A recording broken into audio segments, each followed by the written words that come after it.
Notre projet pédagogique pour ce semestre est celui d'une classe de découverte effectuée par les élèves du CM2.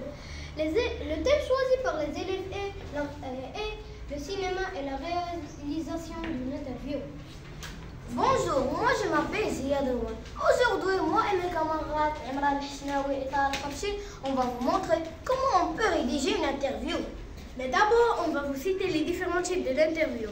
Ce sont experts, témoins, avis et portraits. Et dans une interview expert, on interroge un spécialiste sur un sujet précis. Et dans une interview témoin, la personne interrogée raconte ce qu'elle a vu et ce qu'elle a entendu. Pour une interview avis, on demande à la personne ce qu'elle pense. Et l'interview portrait, la personne répond à des questions concernant sa vie, ses arts et son parcours. Mais avant de faire une interview, vous allez faire une petite présentation. Tout d'abord, comment vous allez vous présenter le compte rendu de votre interview. La préparation de l'interview dépendra. Est-ce qu'il y a un article, une vidéo ou un compte rendu oral? Pour une interview sur rendez-vous, 1. Contactez la personne par courrier, mail, téléphone. Présentez-vous et expliquez le motif de votre appel. 2. Indiquez le sujet de l'interview. 3. Fixez la date, le lieu et la durée de l'interview. 4. Demandez l'autorisation d'enregistrer l'entretien.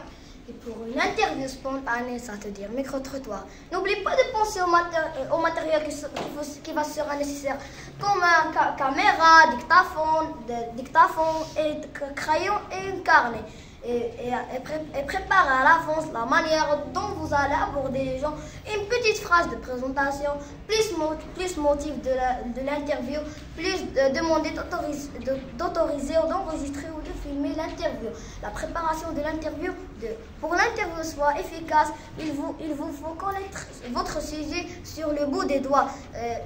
Pour cela, recherchez des informations sur votre sujet, sur la personne interrogée si nécessaire. Et pour une interview sur la fonction, la métier de la personne, inspirez-vous des encyclopédies, fiches métiers, kiosques au CDI ou au site de l'ONISE par exemple. Mais d'abord, il faut bien préparer les questions. Les questions fermées sont des questions courtes comme oui, non, date, non.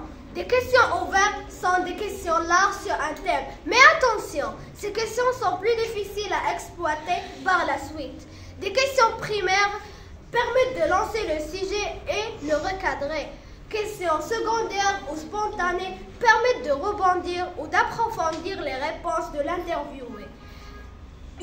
Pour une interview sur l'action spécifique de cette personne, recourez au site spécialisé, site d'actualité.